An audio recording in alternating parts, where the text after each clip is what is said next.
C'est avec plaisir, chers amis, que je viens partager avec vous ce moment autour de la parole du Seigneur.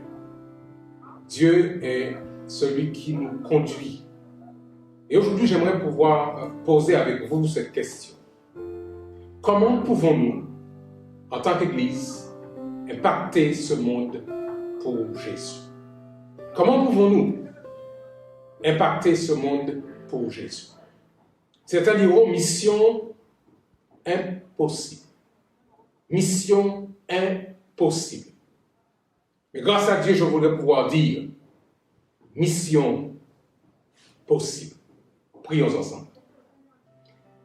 Notre Père et notre Dieu, nous voulons te dire merci pour ton amour, pour ta grâce.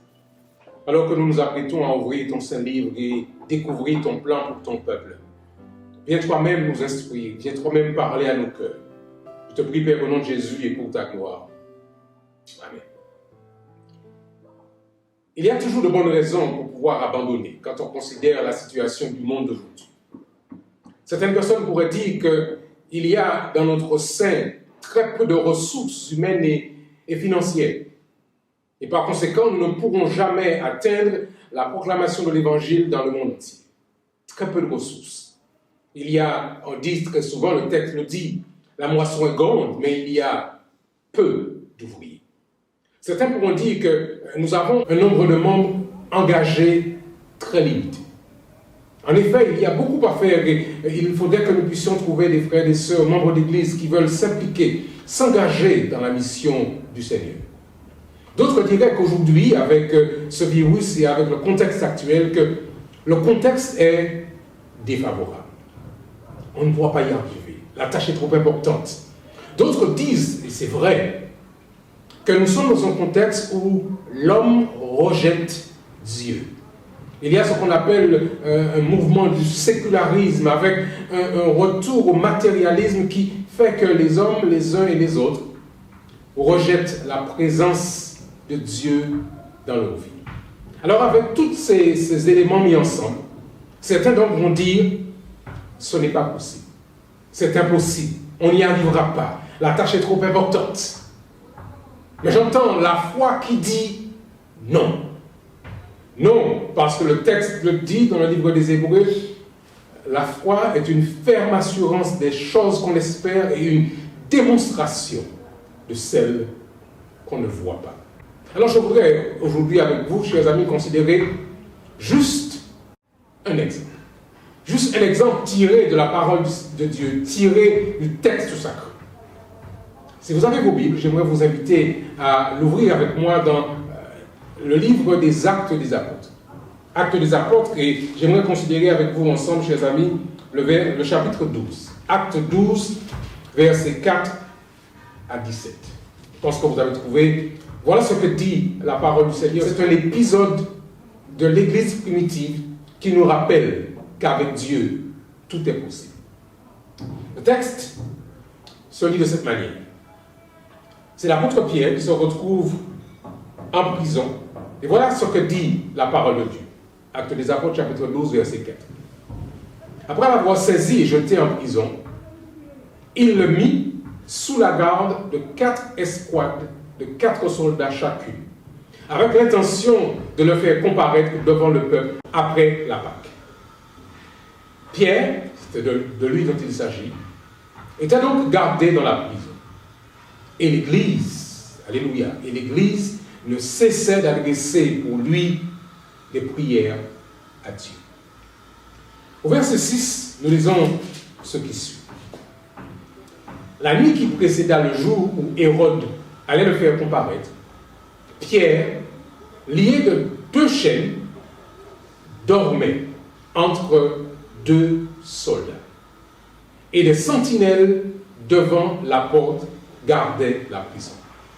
Je me suis toujours posé la question, comment l'apôtre Pierre pouvait-il dormir en prison? Visiblement, il était soit très fatigué ou suffisamment en paix pour pouvoir se laisser emporter par le sommeil. Il est lié par 2 chaînes, 2 soldats et des sentinelles à la porte qui gardent la prison. On pourrait dire que l'apôtre Pierre se retrouve dans un quartier de haute sécurité. Pendant qu'il se repose, pendant qu'il dort, verset 7, voici un ange du Seigneur survint, et une lumière brilla dans la prison. L'ange réveilla Pierre en le frappant de ce côté. Pierre était vraiment endormi profondément. Et l'ange lui dit, lève-toi promptement. Alors les chaînes tombèrent de ses mains. Et l'ange lui dit, mets ta ceinture et tes sandales. Et il fit ainsi. L'ange lui dit encore, enveloppe-toi de ton manteau et suis-moi. Oh, je suppose que l'apôtre Pierre était dans un tel profond sommeil qu'il a dû prendre du temps pour se réveiller un petit peu et l'ange a dû le coacher un petit peu. Allez, habille-toi, mets ta ceinture, mets tes sandales, enveloppe-toi de ton manteau et suis-moi. Ensuite, l'apôtre Pierre, accompagné de l'ange, sortit, verset 9. Et le suivit, ne sachant pas que ce qui se faisait par l'ange était réel. S'imaginant même avoir une vision. On peut imaginer la situation de l'apôtre qui pense qu'il était encore en vision dans un sommeil. Lorsqu'ils eurent passé la première garde, puis la seconde, ils arrivèrent à la porte de fer qui mène à la ville et qui s'ouvrit d'elle-même devant eux. Ils sortirent et s'avancèrent dans une rue. Aussitôt, déclare le texte, l'ange quitta Pierre. Et voici que notre apôtre se retrouve seul. Au verset 11, le texte dit, revenu à lui-même, Pierre dit, je vois maintenant d'une manière certaine que le Seigneur a envoyé son ange et qu'il m'a délivré de la main d'Hérode et de tout ce que le peuple juif attendait. Pierre revient à ses esprits, il se rend compte que Dieu est en train de faire quelque chose d'extraordinaire pour lui. Après avoir réfléchi un instant, il se dirige alors vers la maison de Marie, mère de Jean, surnommé Marc. Vous vous rappelez de ce disciple? On l'appelle Jean ou Jean-Marc parfois, celui qui aimait Jésus, qui aimait à poser sa tête sur le sein de Jésus.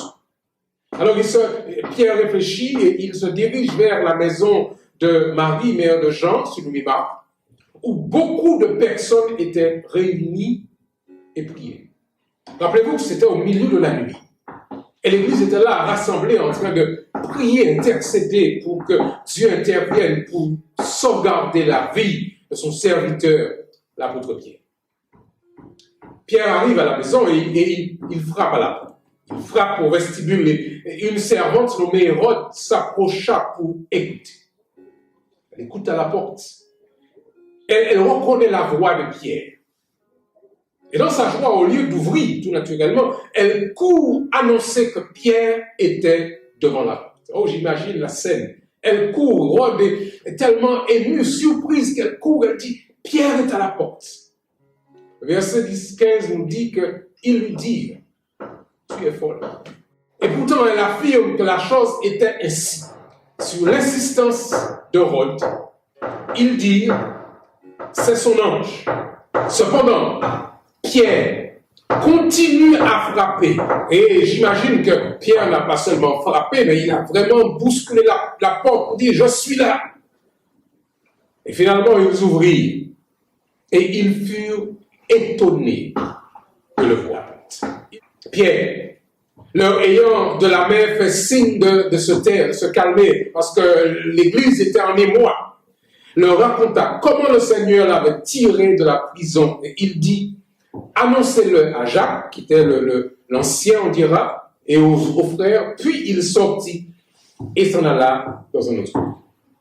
Voici, chers amis, un exemple que je voudrais tirer pour pouvoir dire qu'avec Dieu, tout est possible.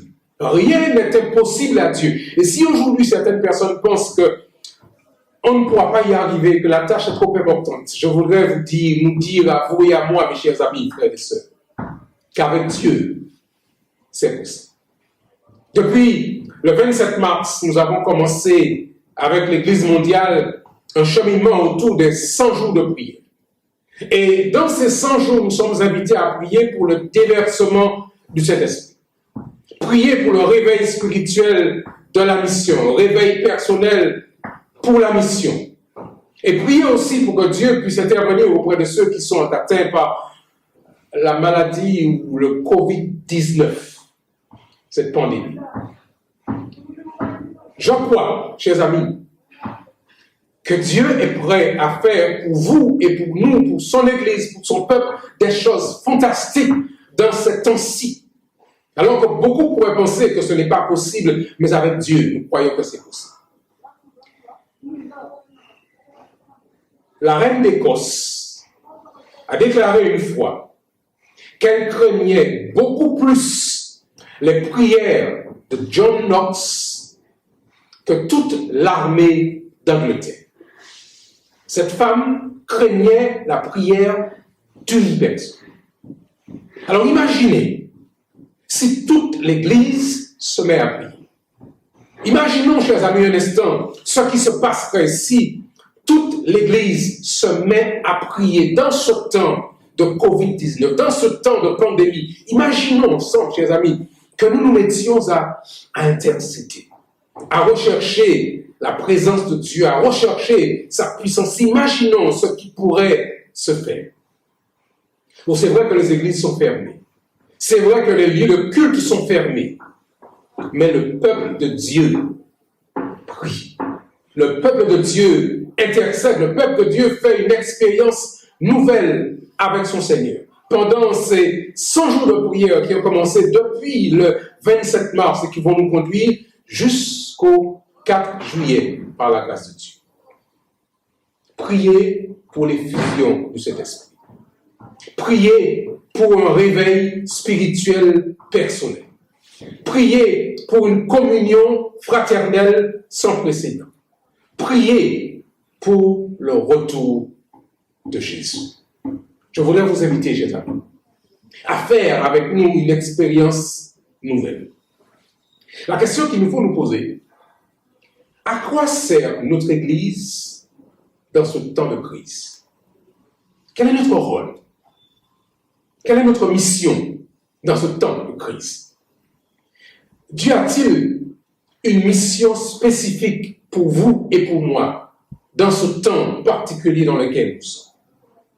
La mission, je la pose donc, en fait, est-elle possible?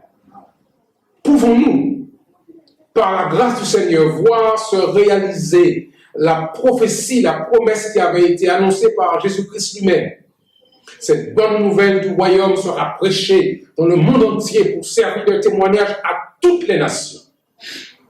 Alors viendra la fin. La question demeure, chers amis, est-ce possible? Est-ce possible aujourd'hui? Est-ce possible maintenant? Est-ce possible dans ce temps de crise particulier dans lequel vous et moi nous nous trouvons? Mission impossible, disent certains, mais mission possible avec Jésus-Christ. Je puis tout par celui qui me fortifie. Ici au Sénégal, nous avons une mission qui est énorme. La grande ville de Dakar, avec un peu plus de 4 millions d'habitants, est un secteur qui doit être pénétré par l'évangile de Jésus-Christ. Beaucoup d'églises, l'église du Point E en particulier, avec l'église de Bethel, se considèrent de pouvoir pénétrer dans ce qu'on appelle la zone de Grand Dakar. L'église de Diamalaye doit pouvoir, elle, entrer dans cette zone qu'on appelle Grand Yoff. Est-ce possible? Le pays tout entier, selon ce que déclare le dernier recensement, fait de plus de 16 millions d'habitants. 16 675 663 habitants. Voici notre cible, chers amis. Voici la mission que Dieu place devant nous. Porter l'évangile à cette foule de personnes qui ne connaissent pas encore Jésus-Christ. Ou bien sûr, peut-être qu'ils ont entendu parler, mais ils ne savent pas qui il est vraiment. Jésus-Christ, fils de Marie. Issa, fils de Myriam, est celui qui est le sauveur, qui doit venir sur cette terre afin de restaurer une terre nouvelle. Chers amis, de la même manière que l'apôtre Pierre a frappé à la porte de l'église ce soir-là, ce soir, chers amis, Aujourd'hui, chers amis, Jésus-Christ frappe à la porte. Il frappe à la porte de votre cœur. Il frappe à la porte de mon cœur. Il frappe à la porte de l'Église aujourd'hui. Parce que le Seigneur veut faire avec nous quelque chose d'extraordinaire. La question demeure, peut-il compter sur nous? Peut-il compter sur moi? Peut-il compter sur vous? Nous avons 100 jours qui nous sont proposés. 100 jours pour faire une expérience avec Dieu. Depuis le 27 mars jusqu'au 4 juillet. 100 jours pour voir la puissance de Dieu se déverser pour le déversement de la puissance du Saint-Esprit sur son peuple et sur ses enfants.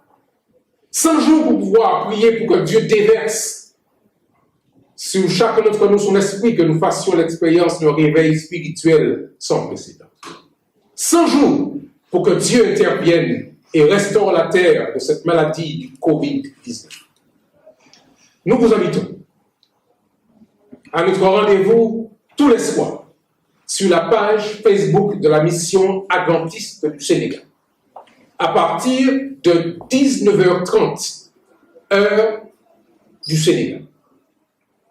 Venez partager avec nous un moment autour de la parole du Seigneur. Parlez-en à vos amis, parlez-en à vos collègues de travail, parlez-en à vos voisins. Un moment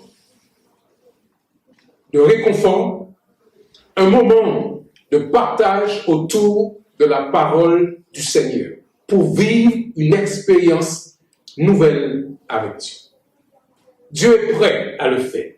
La mission n'est pas impossible parce que Dieu est vivant. Mais si vous êtes prêts, alors Dieu fera. Comme il l'a fait pour l'apôtre Pierre, comme il l'a fait pour d'autres, comme il l'a fait pour beaucoup à l'époque, Dieu fera avec nous et pour nous de grandes choses dans ce temps de la fête. Je voudrais prier avec vous en cet instant, afin que nous puissions nous disposer à faire avec Dieu une expérience nouvelle. Non, la mission n'est pas impossible. Avec Dieu, elle est possible. Prions ensemble. Seigneur, nous voulons te remercier de ce que tu nous rappelles au travers de l'expérience de l'apôtre Pierre. Que tu peux ouvrir les portes des prisons, quelles qu'elles soient.